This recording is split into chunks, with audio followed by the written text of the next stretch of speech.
الشيطان الرجيم بسم الله الرحمن الرحيم إن الله وملائكته يصلون على النبي يا أيها الذين آمنوا صلوا عليه وسلموا تسليما اللهم صل على مولانا محمد وعلى آل سيدنا مولانا محمد اللهم صل على سيدنا مولانا محمد وعلى آل سيدنا مولانا محمد بلغ العلا بكماله حسنت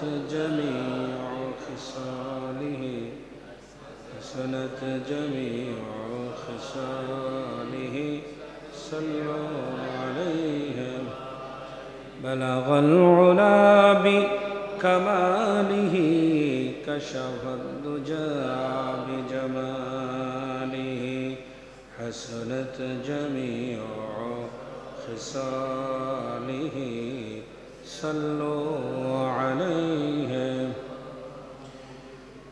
পৃথিবীতে কেউ স্থায়ী হয় না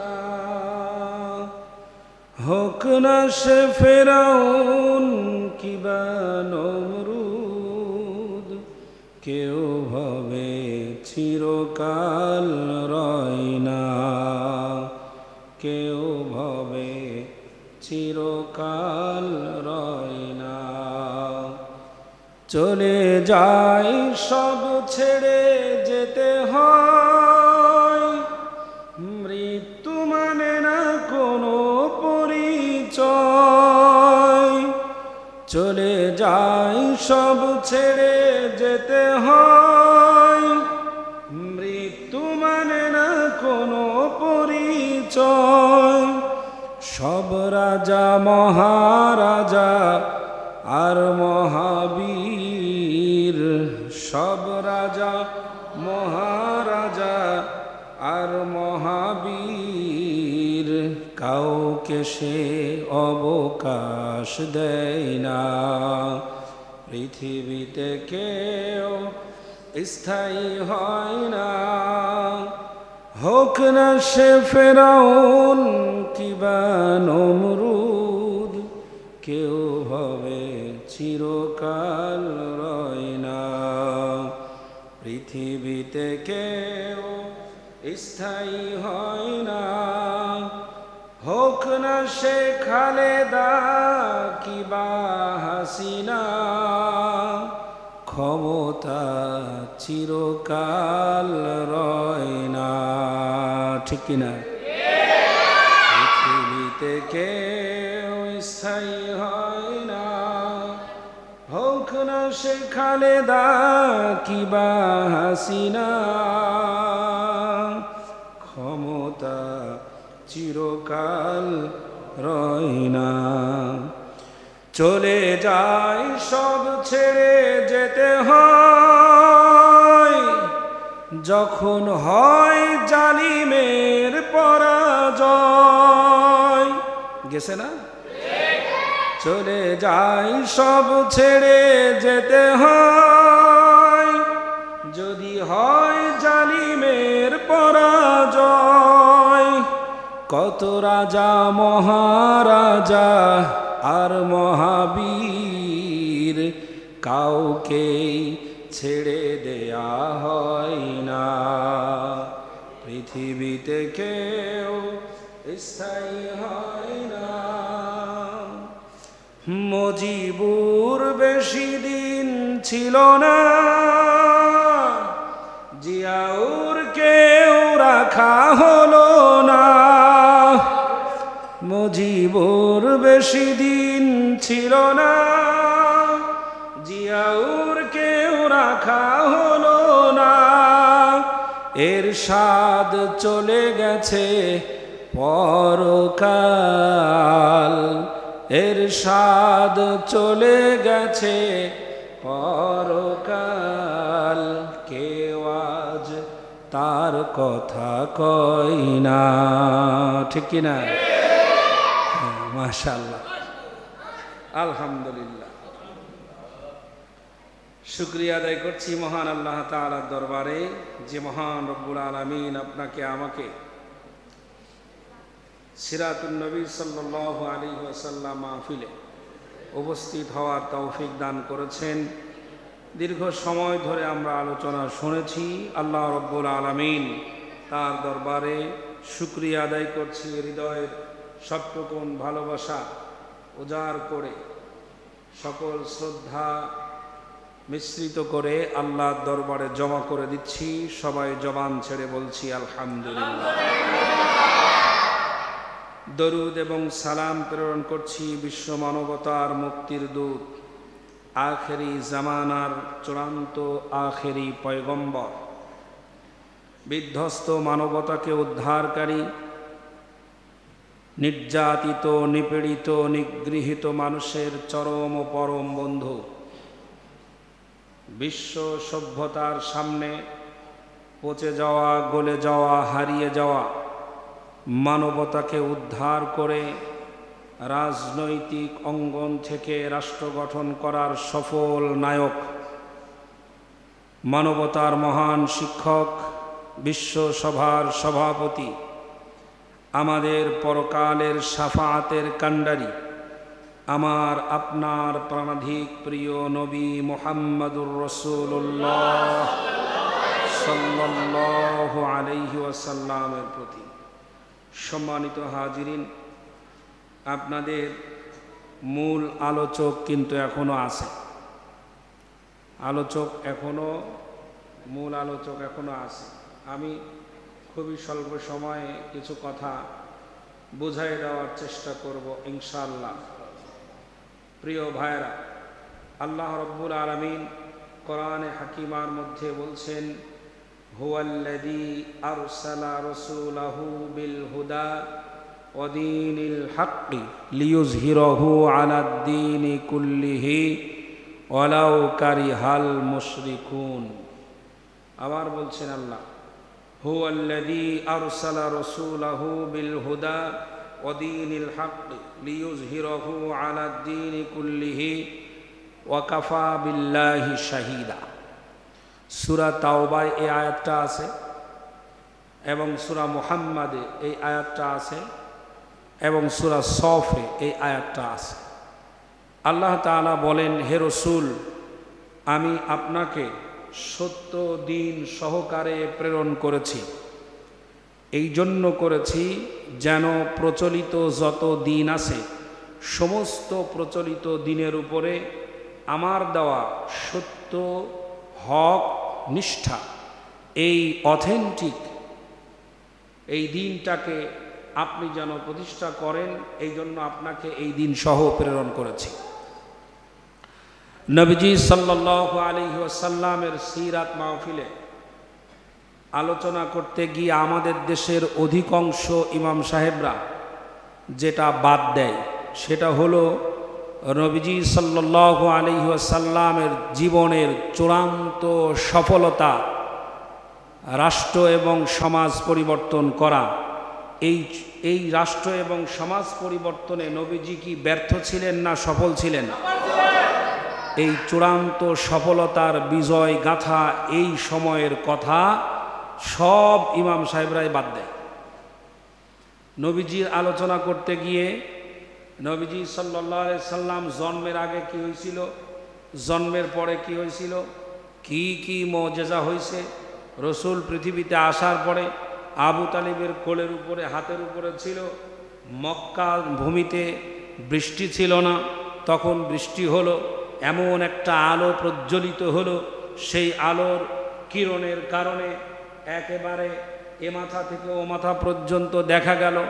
আল্লাহ নবীর সাথে ঘুয়ে সাপরা কথা বলেছে, পাথর নরম হয়ে গেছে, ইত্যাদি ইত্যাদি বিষয়াদি বলতে বলতে নবীজির জীবনের মূল সফলতা যেখানে, সেই জায়গাটাই বাদ দিয়ে দেয়।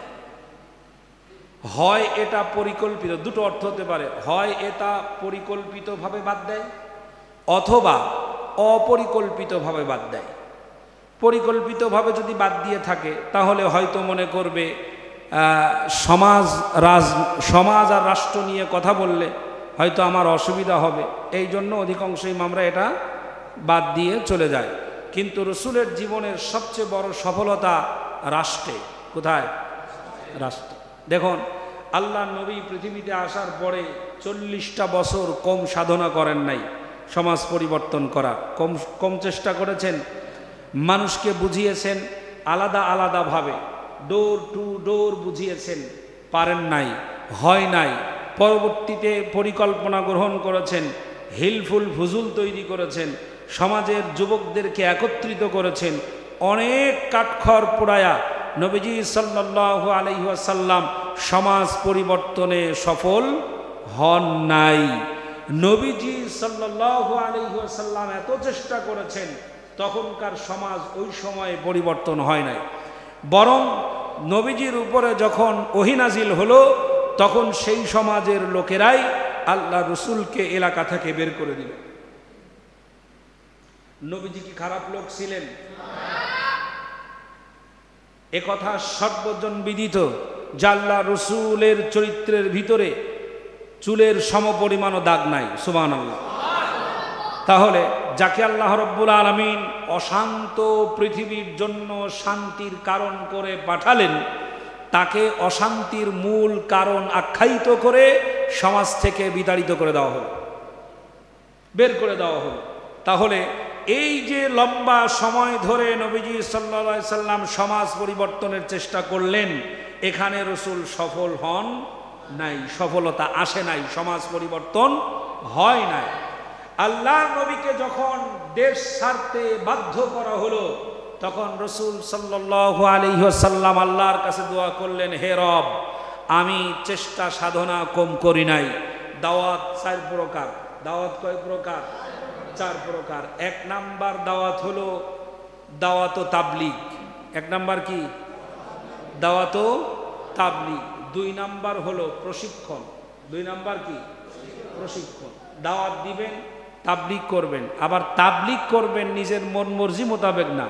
আল্লাহ পাক বলে দিয়েছেন, ইয়া আইয়ুহার রাসূল বাল্লিগ মা উনজিলা ইলাইকা মির রাব্বিক। হে রাসূল, আপনি তাবলীগ করুন ওইটা দিয়ে যেইটা আপনার রব আপনার উপরে নাজিল করেছেন। সুবহানাল্লাহ। আল্লাহ নির্দেশ দিলেন তাবলীগ করার জন্য, আল্লাহর পক্ষ থেকে নাজিল হওয়া কোরআন দিয়ে তাবলীগ করতে হবে। এই দাওয়াত ও তাবলীগের মাধ্যমে লোকজনদেরকে ডাক দিয়ে এনে আল্লাহ রসুল চেষ্টা করেছেন কম দিন না, অনেক লম্বা সময় ধরে নবীজি চেষ্টা করেছেন, কিন্তু সমাজ পরিবর্তন হয় নাই। আল্লাহ পাকের হাবিব আল্লাহর কাছে প্রার্থনা করেছেন, হে রব, এখন আপনি আমাকে রাষ্ট্র ক্ষমতা দেন। প্রার্থনা করেছে কার কাছে? আল্লাহর কাছে। আপনি আমাকে রাষ্ট্র ক্ষমতা দেন, কারণ এটা ছাড়া সমাজ পরিবর্তন করা সম্ভব হচ্ছে না। সমাজে যত নিয়ম আছে, কানুন আছে, রীতি আছে, নীতি আছে, যা বানিয়ে রাখছে ওরা সব চলে, আমার কথা চলে না। যেন আমার কথা চলে, এই রকমের একটা পাওয়ার আমার দরকার। হে আল্লাহ, আপনি আমাকে এই পাওয়ার দেন। কেন? যাতে করে আপনার বিধানটা আমি পরিপূর্ণভাবে প্রতিষ্ঠা করতে পারি। সুবহানাল্লাহ। তাহলে আল্লাহ রসুল সাল্লাল্লাহু আলাইহি ওয়াসাল্লাম মদিনায় আসার পরে সমাজ পরিবর্তন হলো, মদিনা সনদ হলো, পৃথিবীর প্রথম লিখিত সংবিধান হলো। সেখানে আল্লাহ নবী কর্তৃক বলা এবং সাহাবায়ে কেরাম কর্তৃক লিখিত সংবিধান মদিনা সনদ হলো, সমাজ পরিবর্তন হলো। রাষ্ট্র গঠন হলো, নবীজির জীবনের চূড়ান্ত সফলতা আসলো। সুবহানাল্লাহ। অন্যান্য আলোচনা করতে গিয়ে আমরা এই চূড়ান্ত সফলতার কথা একেবারেই ভুলে যাই, ঠিক না? আপনারা যত জায়গায় যাবেন দেখবেন অধিকাংশ ইমাম, ইল্লা মাশাআল্লাহ কিছু বাদে, অধিকাংশ ইমাম এই সাবজেক্টটা একদম বাদ দিয়ে দেয়। অথচ আল্লাহ রাব্বুল আলামিন বললেন, হুয়াল্লাযী আরসালা রাসূলাহু বিল হুদা ওয়া দীনিল হক লিইয়ুযহিরাহু আলাদ-দীনি কুল্লি ওয়া কাফা বিল্লাহি শাহীদা। জোরে বলেন আল্লাহু আকবার। আল্লাহ রাব্বুল আলামিন বলেন, নবী হে, আমি আপনার উপরে হক, দ্বীনে হক দিয়ে আপনার উপরে যে কোরআন আমি নাজিল করেছি, যে বিধান নাজিল করেছি, এই বিধানটা সব জায়গায় প্রতিষ্ঠিত করার জন্য আমি আপনাকে পাঠিয়েছি দুনিয়াতে। আল্লাহ রসুল শুধুমাত্র যদি নামাজের জন্য দুনিয়াতে আসতেন, রোজার জন্য যদি দুনিয়াতে আসতেন, হজের জন্য যদি দুনিয়াতে আসতেন, কোরবানির জন্য যদি দুনিয়াতে আসতেন, মানুষকে ভালো স্বভাব পরিবর্তনের জন্য যদি দুনিয়াতে আসতেন, আল্লাহর নবী শুধুমাত্র আমলের জন্য যদি দুনিয়াতে আসতেন, তাহলে রসুলের শত্রু তৈরি হতো না। তৈরি হতো? রসুলের শত্রু তৈরি হতো না। তখনকার কথা যদি বুঝে না আসে, এখনকার কথা আপনি বোঝার চেষ্টা করুন। ওই ইমাম সাহেবের কোনো শত্রু নাই, ওই তাফসীর কারকের কোনো শত্রু নাই, ওই তাফসীর কারকের নামে জীবনেও কোনোদিন হুমকি ধামকি মামলা কিছুই হবে না। যেই তাফসীর কারক সারা জীবন সুবহানাল্লাহর ফজিলত বর্ণনা করে। আমি যদি আপনাদেরকে বলি এমন একটা তাওবা আছে, তাওবাটা পড়লে সমুদ্রের ফেনা সম পরিমাণ গুনাহ যদি থাকে তাও মাফ হয়ে যাবে। এইটা বলার পরে এলাকার মানুষেরা ভাববে, বাহ, তওবা খান পাওয়া গেছে। এইরকম হুজুরই তো দরকার। একবার যদি সুবহানাল্লাহ পড়ে, সুবহানাল্লাহ একবার পড়ার পরে বেহেশতের ভিতরে আপনার জন্য একটা বৃক্ষ তৈরি হবে। সেই বৃক্ষের ছায়া এত বিশাল বড় হবে, একটা তেজস্বী ঘোড়া নিয়ে ৭০,০০০ বছর ধরেও যদি আপনি দৌড়াতে থাকেন, ৭০,০০০ বছর ফুরিয়ে যাবে, কিন্তু সেই বিরাট বড় বৃক্ষের ছায়া পড়াবে না। এই রকমের ওয়াজ যদি বারবার করতে থাকে আপনাদেরকে, সব গুনাহগার, মদখোর, জিনাকারীরা আমার উপরে খুশি হবে, আমার শত্রুর জীবনে উপায়দা হবে না, ঠিক কি না? নবীজি যদি শুধু এই আমলগুলো শিখানোর জন্য পৃথিবীর বুকে আসতেন, শুধুমাত্র আমল শিখানোর জন্য যদি আল্লাহ পাক তার নবীকে পাঠাতেন, তাহলে রসুলের শত্রু তৈরি হতো না, কখনো না। নবীজি যখন বললেন, তোমাদের মক্কাতুল মুকাররমায় যত নিয়ম আছে, কানুন আছে, যত আইন আছে, মতবাদ আছে, যত রীতি আছে, সমস্ত রীতি নীতির উপরে একটাকে প্রতিষ্ঠা করার জন্য আমি তোমাদেরকে বলছি, সেটা হলো আল্লাহর বিধান। তোমরা যে আইন বানিয়েছো এটা চলবে না, আল্লাহটা চলবে। নবীজির দাবি, নবীজির, তোমরা যেটা আইন বানিয়েছো এটা চলবে না, আল্লাহটা প্রতিষ্ঠা করা লাগবে, আল্লাহটা চালাতে হবে। তোমাদেরটা দুর্বল, আল্লাহটা সবল শক্তিশালী। কলিজার ভিতরে হাত ঢুকাইয়ে দিয়েছে, তখন কাফেররা সহ্য করতে পারে নাই, আপন পর বাসে নাই, রক্তের চাচা গুলাও কিন্তু নবীজির শত্রুতে পরিণত হয়ে গেছে। বিশ্বাস করেন, আমাদেরকে লোকে গালি দিত না, আমাদেরকে এই ছুটি ছুটি যত ছুটি,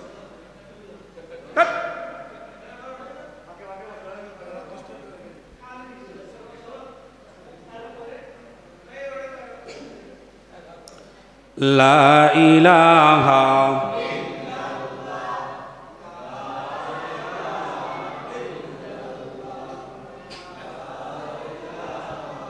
ইল্লাল্লাহ, লা ইলাহা লা ইলাহা ইল্লাল্লাহু মুহাম্মাদুর রাসূলুল্লাহ। পড়েন সাল্লাল্লাহু আলাইহি ওয়াসাল্লাম। আমাদের শত্রু কোনোদিন হতো না, আমাকে নিয়ে গালিগালাজ কোনোদিন করতো না, কোনোদিন করতো না। ওলামায়ে কেরামদেরকে নিয়ে গালিগালাজ করা, ষড়যন্ত্র কোনোদিন হতো না। যদি আমরা শুধু সুবহানাল্লাহ আলহামদুলিল্লাহর ফজিলত বর্ণনা করতাম। আমরা যখন বলেছি না মানুষের মস্তিষ্ক প্রসূত আইনের উপরে ওই সমস্ত আইনগুলোকে কবর দিয়ে আল্লাহর আইন প্রতিষ্ঠা করা লাগবে, তখন থেকে আমাদের পিছনে পিঠের সাথে জুড়ে দেওয়ার চেষ্টা করেছে রাজাকার তকমা। এরা তো ভালো না, এ হুজুরের তো এতদিন ভালোই মনে করতাম। যতদিন পর্যন্ত সমাজ পরিবর্তনের কথা হুজুর বলবে না, ততদিন পর্যন্ত এর মতো আল্লাহর ওলি আর এই সমাজে নাই। যখনই হুজুর সমাজ পরিবর্তনের কথা বলবে, তখন বলবে যে হুজুর তো এতদিন আমাকে মসজিদে ভালোই ছিল, এই জামাত শিবিরে যোগ দিল কবে? কি ঠিক না? হুজুরকে ততদিন ভালোবাসবে যতদিন শুধু আমলের কথা বলবে, তাসবির কথা বলবে। আর যখন বলবে না সমাজের প্রচলিত নিয়মকে কোরবানি করে আল্লাহর নিয়ম প্রতিষ্ঠা করা লাগবে, এটাই ইসলামের প্রকৃত বিধান, এটা করতেই হবে, এই কথা যখনই বলবে তখনই সভাপতি উঠে দাঁড়ায় বলবে হুজুর চুপ করেন। এটার বাস্তবতা আছে না নাই? আছে। রসুলের শত্রু থাকতো না। এক শ্রেণীর আলেম যারা সমাজ পরিবর্তন করতে চায় তাদের শত্রু থাকতো না। তারা সুদ খায় না, ঘুষ খায় না, জেনা করে না, ব্যভিচার করে না, তা কারোর জমি দখল করে না, কিচ্ছু এরকম কোনো অপরাধে টাকা পাচার করে না, দেশের টাকা মানে খায় না, রিলিফের গম মানে খায় না, টিট মানে খায় না, চাল, রড, সিমেন্ট যেগুলো এগুলো এই কাম যারা করে ওকে পেট ফাললে পারে সব পাওয়া যাবে। ইট, পাথর, রড, সিমেন্ট, বালি বস্তা বস্তা পাওয়া যাবে। কিন্তু কোন হুজুরের পকেটের পেটের ভিতরে সবগুলো নাই, এগুলো ধারে কাছেও তেরে যায় না। তারপরেও হুজুরের দেখতে পারে না, তার একটাই মাত্র কারণ, তোমরা যেটা আইন বানিয়েছো এটা আমি মানি না। আমার বক্তব্য হলো আল্লাহ যেটা পাঠিয়েছে এইটা প্রতিষ্ঠার সংগ্রাম তোমাদের করা লাগবে। এইটার জন্যই আমাদের শত্রু তৈরি হয়। এটার জন্য কি তৈরি হয়? শত্রু তৈরি হয়। দ্বিতীয় বিপক্ষের যে শত্রু যারা থাকে তারাও কিন্তু নামাজ কালাম পড়ে, নামাজ কালাম পড়ে। আমার ভাইরা একটু খেয়াল করেন, এজন্য বলছি দাওয়াত কয় প্রকার? 4 প্রকার। 1 নাম্বার দাওয়াত ও তাবলীগ, 2 নাম্বার হলো প্রশিক্ষণ। 2 নাম্বার কি? প্রশিক্ষণ। প্রশিক্ষণের মধ্যে কি প্রশিক্ষণ? শুধু দোয়া দুরূদ তাসবিহ তাহলিল নামাজ কালাম প্রশিক্ষণ? এই সবগুলো প্রশিক্ষণ দিতে দিতে সমাজ এবং দেশ রক্ষা করার জন্য যদি প্রয়োজন হয় জিহাদ আর অস্ত্রের প্রশিক্ষণ দেওয়া লাগবে। প্রশিক্ষণের মধ্যে সব আসবে, যত প্রশিক্ষণ আসে সব আসবে। ও যদি সাঁতার না জানে তাহলে সাঁতারেরও প্রশিক্ষণ দেওয়া লাগবে। দেওয়া লাগবে না? দৌড়াতে যদি না জানে দৌড়ানোর প্রশিক্ষণ দেওয়া লাগবে। আপনি দেখেন হযরতে সাদ বিন আবি ওয়াক্কাস রাদিয়াল্লাহু তাআলা আনহু ৭০০০ সাহাবীদেরকে যখন বলেছিলেন তোমরা কি ইসলামের পতাকা, ইসলামের দাওয়াতকে এই পর্যন্ত রাখতে চাও নাকি আফ্রিকায় নিয়ে যেতে চাও? সাহাবায়ে কেরাম বলেছিলেন আমরা কালিমার দাওয়াতকে আফ্রিকার ভূখণ্ডে নিয়ে যেতে চাই। তখন সাদ বিন আবি ওয়াক্কাস রাদিয়াল্লাহু তাআলা আনহু বলেছিলেন তাহলে আমার সাথে আসো, এই রাতের বেলায় সাঁতার দিয়ে আমাদের নদী পাড়ি দিতে হবে। কি দিয়ে? সাঁতার দিয়ে। এমনও তো সাঁতারও কাটতে জানেন। এটার প্রশিক্ষণ লাগবে কি না? দরকার হতে পারে নাকি পারে না? পারে, দরকার হতে পারে। এজন্য প্রশিক্ষণ একটা ব্যাপক শব্দ, অর্থবোধক শব্দ। যা আমি প্রশিক্ষণ নিয়ে কথা বলছি না। তো দাওয়াত এই 4 প্রকার। দাওয়াত ও তাবলীগ 1 নাম্বার দাওয়াত ও তাবলীগ, 2 নাম্বার প্রশিক্ষণ। নবীজি সাল্লাল্লাহু আলাইহি ওয়াসাল্লাম যখন সাহাবায়ে কেরাম রিদওয়ানুল্লাহি তাআলা আনহুম আজমাইনদের মাধ্যমে এই দ্বীনটা প্রতিষ্ঠার চেষ্টা করলেন, তখন রাসূল হয়ে গেলেন সবার চাইতে বড় শত্রু। এখন আপনি বলেন বর্তমান সময়ে ইসলাম প্রতিষ্ঠার প্রয়োজন আছে না নাই মনে হয়? এখন আপনি যদি বলেন আছে, আর যদি এই ইসলাম প্রতিষ্ঠা করার সংগ্রামে যোগ দেন, তাহলে কেউ আপনাকে বলতে পারে এটা স্বাধীনতার বিপক্ষের শক্তি। একথা কেউ বলতে পারে। তারা বলবে যারা নিজেরা আইন বানায়া আমাকে মাথার উপরে চাপাইয়া দিয়েছে আর আইনের তলা দিয়ে গোটা জাতিকে ধ্বংস করেছে, ওরা আমাদের বিরুদ্ধাচরণ করবে না? করবে। কারণ ওরা ওদের চিন্তা হলো যে আমরা যে আইন বানালাম বেটা তুই আমাকে আইন মানিস না, এই চিন্তা করবে। প্রিয় ভাইরা, এই দিন প্রতিষ্ঠার ব্যাপারে রসুলের জীবনের শ্রেষ্ঠ সফলতা, দিন প্রতিষ্ঠার ব্যাপারে আমাদের একটি হিসাব লক্ষ্য করেন। আমরা নামাজ রোজা যতটুকুন যা করি, একজন মানুষ ব্যক্তিগতভাবে সফল হতে পারে, ব্যক্তিগতভাবে সফল হতে পারে, কিন্তু মুসলিম উম্মার জন্য সফলতা বয়ে আনবে না। যেমন আপনি নামাজ পড়েন, আপনি রোজা রাখেন, আপনার ভাই বেরাদার আত্মীয় স্বজন যারা আছে সবার হক 100% আদায় করেন, সমস্ত কিছুই করেন, তাহলে হলো আপনি হচ্ছেন ব্যক্তিগতভাবে আপনি সফল।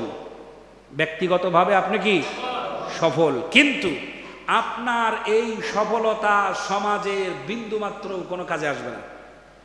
কাজে আসবে? আপনার কাছে মনে হচ্ছে হয় হুজুর বুঝতে পারতেছি না ভালো মতো। আপনি যতই নেককার হন, যতই আপনি মুসলেহ ব্যক্তি হন, আবেদ হন, এটা আপনার ব্যক্তিগত সফলতা। এই ব্যক্তিগত সফলতা আপনার ঘরের বাইরে আর চলবে না, এটা মুসলিম উম্মার সফলতা নয়। এমনকি আপনার এই সফলতা আপনার পরিবারেই চলে না, ঠিক না? আপনি এই দিক দিয়ে সব কিছুতে 100%, কিন্তু বউ কথা শোনে না, হতে পারে না? বউ কথা শোনে না, তাহলে আপনার এই সফলতা বউয়ের উপরে কোনো কাজ হলো না। আপনার ছেলে মদ খায়, গাঁজা খায়, যেই টান মারে, তাহলে আপনার এই ব্যক্তিগত সফলতা আপনার সন্তানের উপরে কোনো কাজ করলো না।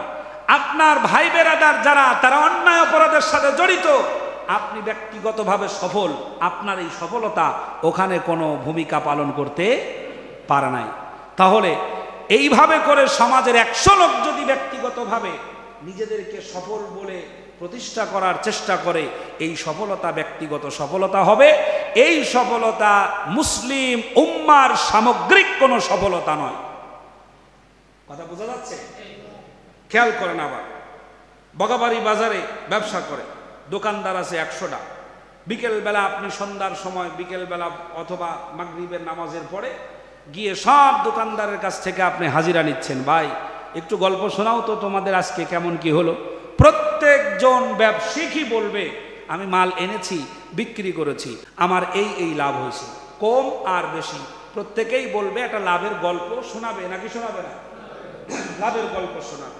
এখন আপনি বলেন, প্রত্যেকজন ব্যবসায়িক যে সফল হলো ব্যবসা করতে গিয়ে আজকের জন্য, এই সফলতা কি জাতির কল্যাণে না ব্যক্তিগত?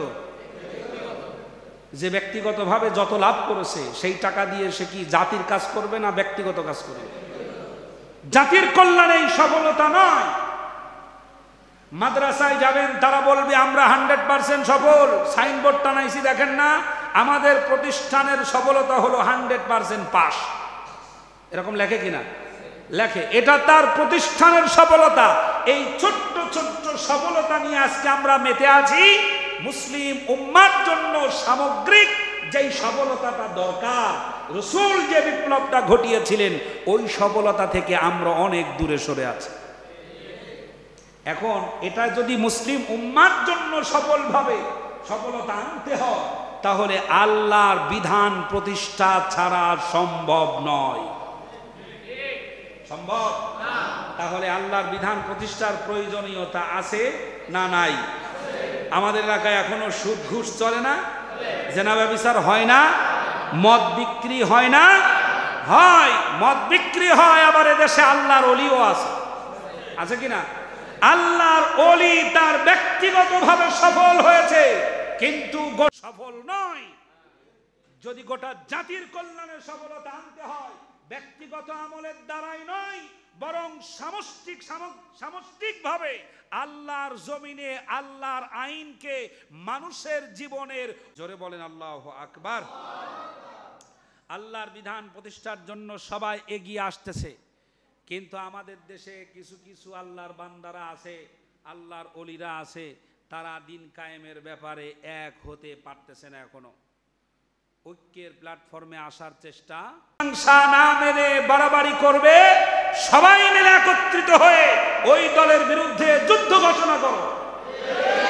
বিধান কার? আল্লাহ। আর আল্লাহ যে পরিকল্পনা গ্রহণ করেন তা অবশ্যই বাস্তবায়িত হয়।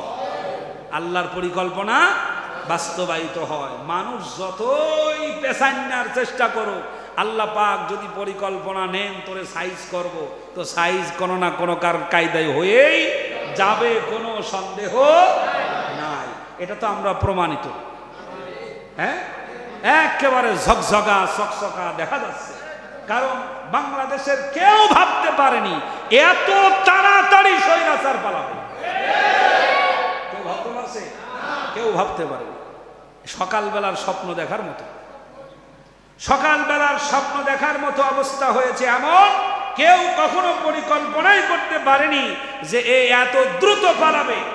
মানুষ শুধু চিন্তা করেছে হায় রে এটা যাবে কবে। মানুষ শুধু চিন্তা করেছে যাবে কবে। আমার ভাইরা, এজন্য আল্লাহর দ্বীন প্রতিষ্ঠা করার, আন্দোলন করার সব ফরজের বড় ফরজ। সব ফরজের কি বড় ফরজ। আপনি অফিসে চাকরি করেন, আপনার জন্য নামাজের কোনো সুবন্দোবস্ত নাই। ব্যাংকে চাকরি করেন, নামাজের সময় ছুটি দেওয়ার কোনো নিয়ম নাই। যারা বিশেষ করে গার্মেন্টস ফ্যাক্টরিতে চাকরি করে, ছুটি ছাটার ব্যাপারে তাদের নানান রকমের অসুবিধায় পড়তে হয় নাকি হয় না? হয়। জুমার দিনে জুমার নামাজ আদায় করবে এমন সুন্দর ব্যবস্থা থাকে না। জুমার দিনেও তাদের ডিউটি রেখে, অফিসগুলো খোলা রেখে মুসলিমদের জুমার নামাজের ব্যাঘাত ঘটানো হয়।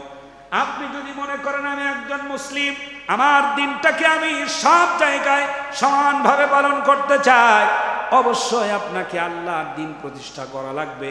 আমার ভাইরে, আপনি যতই রকমের সাধারণ মানুষ হন না কেন, যদি আল্লাহর দ্বীন প্রতিষ্ঠা হয়ে যায়, আপনার রিকশায় তালা আছে না নাই এমন চিন্তা নিয়ে কখনো ঘুম পাড়া লাগবে না। রিকশাটা রাস্তার উপরে রেখে দিবেন, ওটা চুরি হওয়া তো দূরের কথা, ধরারও কেউ সাহস পাবে না। এজন্য ইসলামী আইন দরকার। ইসলামী আইন দরকার। ইসলামী আইন দরকার। এক নম্বর, মত প্রকাশের অধিকার যদি পেতে চান, আপনি যদি আপনার মতামতটাকে আপনি বিনা ভয়ে যদি প্রকাশ করতে চান, তাহলে আপনার ইসলামের আইন প্রয়োজন। ইসলামের আইন যদি না থাকে, কোরআনের বিধান যদি না থাকে, প্রতিষ্ঠা যদি না হয়, মানুষের বানানো আইন প্রতিষ্ঠার মাধ্যমে কোনো দিন আপনি আপনার মতামত স্বাধীনভাবে প্রকাশ করতে পারবেন না। আমাদের দেশে যত সরকার এসেছে আর গেছে, বিরোধীরা যেন কোনো কিছু করতে না পারে তাদেরকে শায়েস্তা করার পরিকল্পনা কিন্তু হাতে নিছে। যারা আসছে সবাই, যারা আসছে সবাই, কেউ বসে থাকে না আমাদের বিরুদ্ধে যেন কেউ কিছু করতে না পারে, এই চিন্তা কিন্তু মাথার মধ্যে ছিল। কিন্তু আল্লাহ রাব্বুল আলামিন দেখেন কত সুন্দর করে বলে দিলেন, মত প্রকাশের স্বাধীনতা আল্লাহ পাক দিয়ে দিলেন। ফামান শাআ ফালইউমিন ওয়া মান শাআ ফালইয়াকফুর। আল্লাহ মত প্রকাশের স্বাধীনতা দিয়ে দিলেন। বান্দা, জমিন বানিয়েছি আমি, আসমান বানিয়েছি আমি। রাতের বেলা যখন তুমি ক্লান্ত শরীরটা বিছানায় এলিয়ে দাও, যখন তুমি ঘুমানোর চেষ্টা করো, ওয়াজআলনা নাওমাকুম সুবাতা, আমি আল্লাহ পাক তোমার ঘুমের ব্যবস্থা করে দেই। তোমার ক্লান্ত শরীর নিয়ে যখন তুমি ঘুমাও, আমি আল্লাহ পাক ঘুমের ভিতরে এমন মেডিসিন প্রয়োগ করে দেই, ক্লান্ত দূর হয়ে যায়। সকালবেলা পরের দিনে আবার কাজ করার জন্য পূর্ণ শক্তি তোমার শরীরের মধ্যে দান করি। সুবহানাল্লাহ। আমি তোমার রিজিকের ব্যবস্থা করি, আমি তোমার দেখার ব্যবস্থা করেছি। কত বছর হয়ে গেল বিবাহ করেছো, বাবা ডাক শুনতে পারো নাই, আমি তোমার সেই ব্যবস্থাটাও করে দিয়েছি। সব ব্যবস্থা আমি আল্লাহ রাব্বুল আলামিন করেছি। কিন্তু আমাকে মানার ব্যাপারে, আমার উপরে ঈমান আনার ব্যাপারে তোমার এই স্বাধীনতা, এই মতটা আমি স্বাধীন করে দিয়েছি।